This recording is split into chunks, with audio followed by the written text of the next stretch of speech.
വേണ്ട, നോക്കണ്ട. ഞാൻ തന്നെയാ കൂട്ടിക്കൊണ്ട് വന്നിരിക്കണേ. ചെയ്തു പോയ തെറ്റുകൾക്ക് മാപ്പ് ചോദിക്കാൻ തന്നെയാ കുട്ടികൾ വന്നിരിക്കണേ.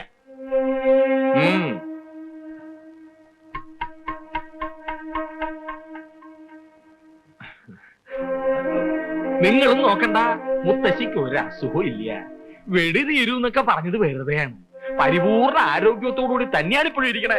ക്ഷമിക്കണം, കുട്ടികളെ ഇത്രടം വരെ എത്തിക്കാൻ ഗുരുക്കൾക്ക് അങ്ങനെ ഒരു അടവ് പ്രയോഗിക്കേണ്ടി വന്നു. കളരിയിലോട്ട് ഇല്ലതാനും. അതുകൊണ്ട് എന്തായി?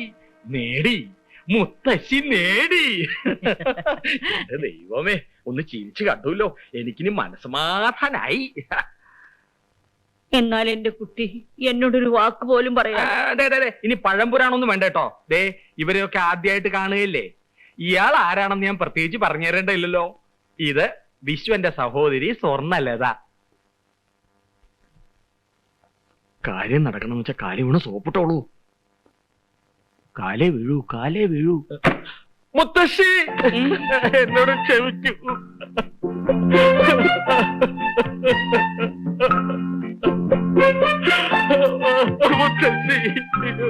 എഴുന്നേൽക്കും. ഇനി എന്തൊക്കെ പറഞ്ഞാലും നിങ്ങൾ ചെയ്ത തെറ്റിന് നിങ്ങളോട് ക്ഷമിക്കാതിരിക്കുന്ന പ്രശ്നമില്ല.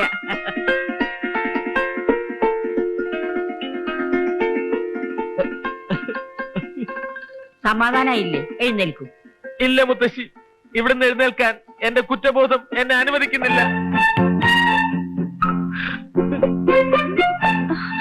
എഴുന്നേക്ക് ചേട്ടാ. എന്താ ഇത്? നിങ്ങൾക്കറിയോ, മുത്തശ്ശിയുടെ സ്നേഹത്തിന് മുന്നിൽ, ഈ വലിയ മനസ്സിന് മുന്നിൽ ഞാൻ തളർന്നു പോവുകയാണ്. സ്നേഹിച്ച് ലാളിച്ച് വളർത്തിയ സ്വന്തം പേരക്കുട്ടിയെ ഒരർത്ഥത്തിൽ ഞാൻ തട്ടിയെടുക്കല്ലായിരുന്നു. ഭൂമി ദേവിയോളം ക്ഷമയുള്ള ഈ മുത്തശ്ശിയുടെ സ്ഥാനത്ത് വേറെ വല്ലവരാണെങ്കിൽ അടിച്ചെന്റെ ഷേപ്പ് മാറ്റനല്ലേ? മതി മോനെ, നമുക്ക് കഴിഞ്ഞതെല്ലാം മറക്കാം. ഒന്ന് നോക്കിയ ഞാനാണ് തെറ്റുകാരി. അങ്ങനെ പറയരുത് മുത്തശ്ശി, ഞാനാണ് തെറ്റുകാരി. തെറ്റുകാരൻ? മുത്തശ്ശിക്ക് അറിയോ? വേണ്ട മോനെ, ഓരോന്ന് പറഞ്ഞ് എന്റെ മനസ്സിനെ വിഷമിപ്പിക്കാതെ. വരൂ, നമുക്ക് എന്തെങ്കിലും കഴിച്ചിട്ട് ബാക്കി കാര്യം. ഊണിന് എന്തൊക്കെ ഉണ്ടാവും? എല്ലാം ഉണ്ട്. മാമ്പഴ പുളിശ്ശേരി ഉണ്ട്, അവിയലുണ്ട്, സാമ്പാറുണ്ട്, എല്ലാം ഉണ്ട് മോനെ.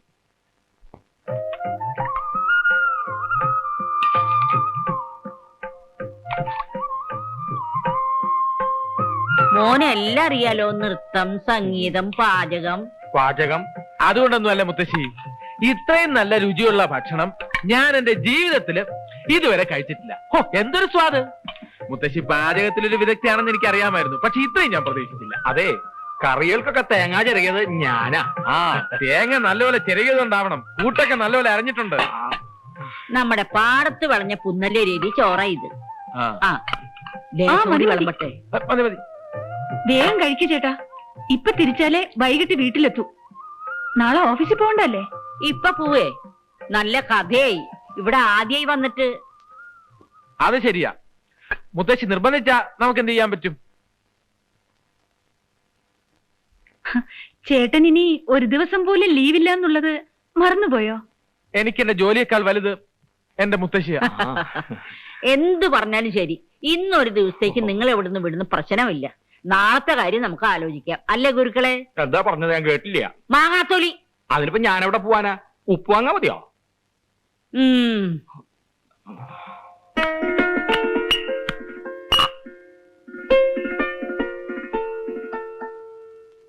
എന്നാൽ ഇത്രയും നല്ലൊരു ചുണക്കുട്ടിയെ ഇന്ദുവിന് ഭർത്താവായി കിട്ടിയല്ലോ. മുത്തശ്ശിക്ക് സമാധാനായി. ഈ കഴിവുകൾ എന്ന് പറയുന്നത് നമ്മുടേതാണ് മുത്തശ്ശി. എല്ലാം മോളിലുള്ള ഒരാൾ തരുന്നതല്ലേ? അതേ മുത്തശ്ശി. 2-4 ദിനം കൊണ്ടൊരുത്തനെ തണ്ടിലേറ്റി നടത്തുന്നതും ഭവാൻ. വാഴുക മുകളിലേറിയ മന്നന്റെ തോളിൽ മാറാപ്പ് ഏറ്റുണ്ണഴും ഭവാൻ. ഞങ്ങള് കുടുംബപരമായിട്ട് വലിയ ഈശ്വര വിശ്വാസികളാ. സമയം കിട്ടുമ്പോഴൊക്കെ ജ്ഞാനപ്പാന പാടിക്കൊണ്ടിരിക്കും അല്ലേ? ഈശ്വര വിശ്വാസം വളരെ നല്ലതാ ഉണ്ണി. ഉണ്ണിയല്ല, വിശ്വനാഥൻ. എനിക്കെല്ലാം ഒന്നാ. എന്റെ മോനെ, ഇന്തൊരു കഥയില്ലാത്തോള. കോളേജിലൊക്കെ പോയി പഠിച്ചെന്നല്ലാതെ ഒരു കാര്യം നോക്കി നടത്താൻ അവൾക്കറിയില്ല. അയ്യോ, അങ്ങനൊന്നും പറയരുത് മുത്തശ്ശി. ഒരു ചുക്കിനും ചുണ്ണാമ്പിനും കൊള്ളാത്ത എന്റെ ഈ പെങ്ങളെ വെച്ച് നോക്കുമ്പോ ഇന്ദു എന്ത് മിടിക്കുക.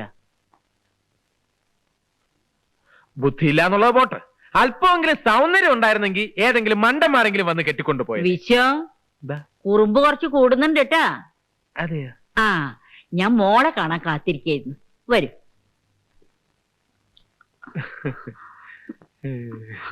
അതെ, ഓവർ ആക്ടിങ് വേണ്ട. ഒരു ഇളിച്ച ചിരിയും തമാശ പറച്ചിലും കുറച്ച് കൂടുന്നുണ്ട്. ഈ കഥാപാത്രം ഭംഗിയാക്കണമെങ്കിൽ അല്പം ഓവർ ആക്ടിങ് വേണം. ആക്ടിങ്ങിനെ കുറിച്ച് നീ എന്നെ പഠിപ്പിക്കണ്ട, എനിക്കറിയാം. ആ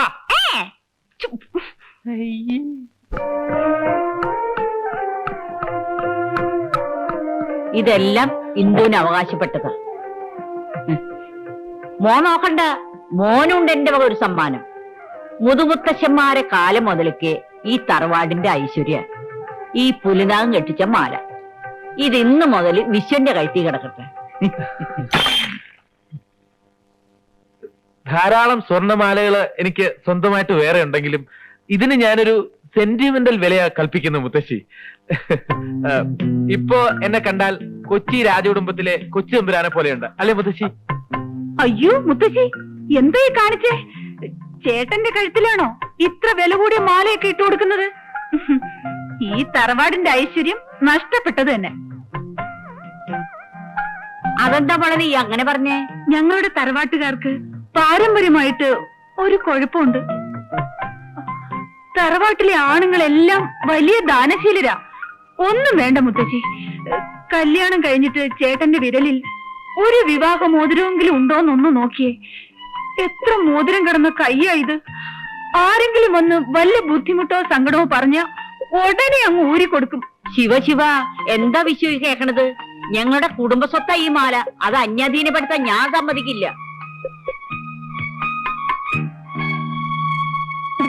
അതങ്ങ് ഊരി കൊടുക്കു ചേട്ടാ. മുത്തശ്ശി പേടിക്കണ്ട, ഇതാർക്കും കൊടുക്കില്ല. ഇപ്പൊ തന്നെ കൊണ്ടുപോയി പെട്ടിയിൽ ഭദ്രമായി പൂട്ടി വെച്ചിട്ട് വരാം. അതൊക്കെ ചേട്ടൻ ഇപ്പൊ പറയും. പെട്ടിക്കകത്തു നിന്ന് ഓരോന്നെടുത്ത് എത്ര ആൾക്കാർക്ക് കൊടുത്തിട്ടുണ്ടെന്നോ? അതേ വിശ്വം, അതിന് തന്നേക്ക് ചേട്ടാ. തൽക്കാലം ഞാൻ എന്റെ കയ്യിൽ വെച്ചോളാം. ഇതാ മുത്തശ്ശി. ഇതാ മോളെ, നീ അകത്ത് കൊണ്ടുപോയി വെക്ക്. ഓ, 1-2 ചൂട് നടന്നതേ ഉള്ളൂ. കാലിനൊക്കെ എന്തൊരു വേദന. ഈശ്വര, നടക്കാൻ പോലും വയ്യ. നല്ല വേദനയുണ്ടോ മുത്തശ്ശി? ഉണ്ടോന്നോ? ദേഹാസകലം കോച്ചി വലിക്കുക. ഒരു വാക്ക് എന്നോട് പറയാത്ത എന്താ? മുത്തശ്ശിക്ക് അറിയോ, ഞങ്ങളുടെ കുടുംബത്തിലെ പെൺകുട്ടികൾക്ക് പരമ്പരാഗതമായി കിട്ടിയ ഒരു കഴിവുണ്ട്. അവരുടെ കൈ കൊണ്ടൊന്ന് തൊട്ടാ മതി, ഏത് വേദനയും പമ്പ കിടക്കും. പ്രത്യേകിച്ചും ഈ തലമുറയിൽ എവളുടെ കൈപ്പുണ്യം ഒന്ന് വേറെ തന്നെയാ. തടവി കൊടുക്കൂലേ? വേണ്ട കുട്ടി, കുട്ടി ഇതൊന്നും ചെയ്യണ്ട.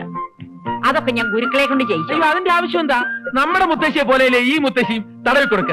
എവളുടെ ഒരു സ്പെഷ്യൽ സ്റ്റൈലുണ്ട്, അതൊന്ന് കാണണം. വീണയിൽ ഇങ്ങനെ വിരലോടിക്കുന്ന പോലെ ഇരിക്കും. കണ്ടോ? ആത്മാർത്ഥ കണ്ടോ? ഓ,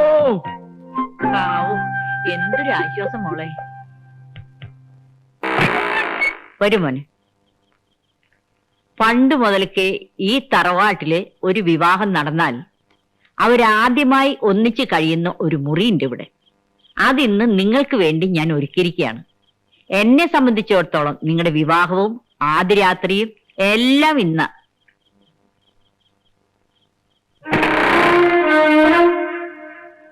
വരൂ.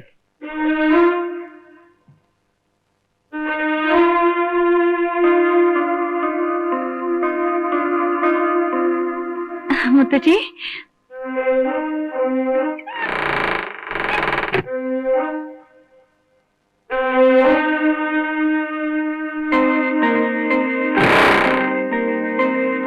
മുത്തശ്ശി, ഞാനെന്നാ വേണ്ട, കുട്ടി ഇന്ന് എന്നോടൊപ്പം കിടന്നാ മതി. നേരത്തെ കുട്ടി എന്റെ കാല് ഒഴിഞ്ഞു തന്നപ്പോ എന്തൊരു ആശ്വാസമായിരുന്നു. ഇന്ന് രാത്രി കുട്ടി എന്റെ ദേഹ ആസകലൊന്ന് ഒഴിഞ്ഞു തരണം.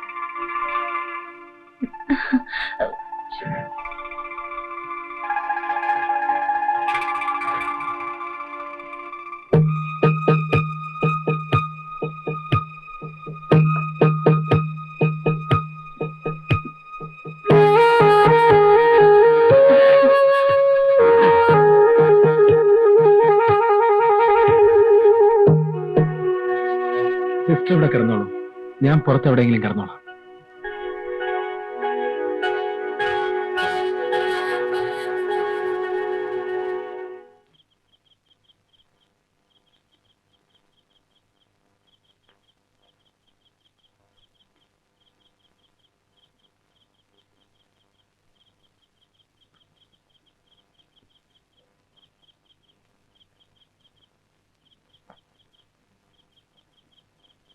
എന്തോ എന്തോ കഥ ഓർക്ക്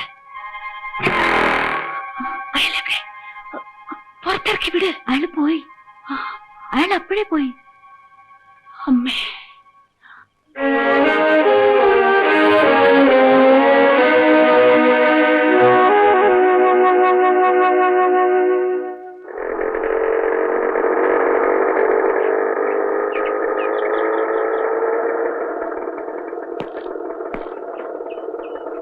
ഹലോ. ആ, എന്തൊക്കെയുണ്ട് ഉറുപ്പേട്ടാ? ശരി, അപ്പൊ വൈകിട്ട് കാണാം. ഓ, ഞാൻ കുറച്ചു ദിവസം കൂടി ഇല്ലായിരുന്നു. ഒന്ന് മദ്രാസ് വരെ പോയിരുന്നു. ഞാനൊന്ന് അങ്ങോട്ട് ചെല്ലട്ടെ. അവിടെങ്ങും ആരുമില്ല. ഇന്നലെ പോയതാ, ഇതുവരെ മടങ്ങിയെത്തിയിട്ടില്ല. ആരുമില്ലേ? ആ, എങ്ങോട്ട് പോകണമെന്ന് വല്ലതും പറഞ്ഞു? ആ, മുത്തശ്ശിക്ക് സുഖമില്ലെന്നോ സീരിയസ് ആണെന്നൊക്കെ പറയുന്നത് കേട്ടു. പറയുമ്പോ വിഷുവിന് വേറൊന്നും തോന്നരുത്. കുറച്ച് ദിവസമായി ഇവിടെ നടക്കുന്ന കാര്യങ്ങളൊക്കെ അല്പം പെശക. നിങ്ങളുടെ വീടിന്റെ മുൻപിലുള്ള മുറിയിലെ ഏതോ ഒരു അലവലാതിയെ കയറ്റി താമസിപ്പിച്ചിരിക്കുക. കണ്ടാലേ അറിയാം അവൻ ആള് ശരിയല്ലെന്ന്. ഇപ്പൊ അവനെയും കുട്ടിയാ നാട്ടിൽ പോയിരിക്കണം. നാട്ടുകാർ പലതും പറഞ്ഞു തുടങ്ങിയിട്ടുണ്ട്. ഇക്കണക്കിനാണെങ്കിൽ നിങ്ങൾ എനിക്ക് വീട് ഒഴിഞ്ഞു തരേണ്ടി വരും.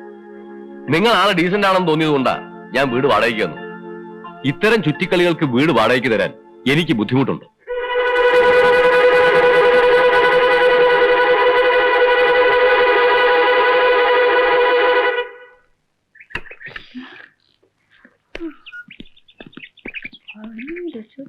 ഞാൻ പേടിച്ചിരുന്നു കേട്ടോ. വിശ്വേട്ടനോ? ഇതെപ്പോ വന്നോ? വിശ്വ, ഇത് ഉണ്ണികൃഷ്ണനാണ്. നമ്മൾ തമ്മില് നിങ്ങൾ അകത്ത് പോ. എനിക്ക് ഇയാളോട് അല്പം പേഴ്സണൽ ആയിട്ട് സംസാരിക്കാനുണ്ട്. ചെല്ല്. നല്ല ആളാ. ഇതെവിടെയായിരുന്നു ടൂറ്? ഭർത്താവ് എന്നൊക്കെ പറഞ്ഞാൽ കുറച്ചുകൂടെ ഉത്തരവാദിത്തങ്ങളൊക്കെ വേണം. ഞാനിവിടെ ഇല്ലാതെ കാണായിരുന്നു. ഒരു ആൾമാറാട്ടം നടത്തിയാണെങ്കിലും നിങ്ങൾ ഇവിടെ ഇല്ലാത്തതിന്റെ കുറവ് ആരും അറിയാത്ത രീതിയിൽ ഞാൻ മാനേജ് ചെയ്തിട്ടുണ്ട്. ആചാര്യ,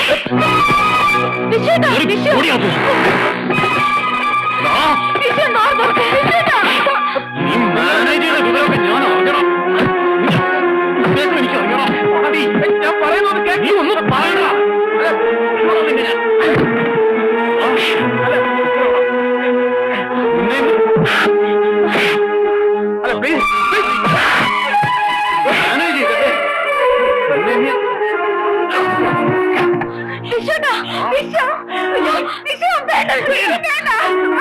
ഇനി പഠിക്കാതെ നിങ്ങൾ കാലുകുത്തി കൊല്ലുവാ. ഞാൻ സിസ്റ്റർ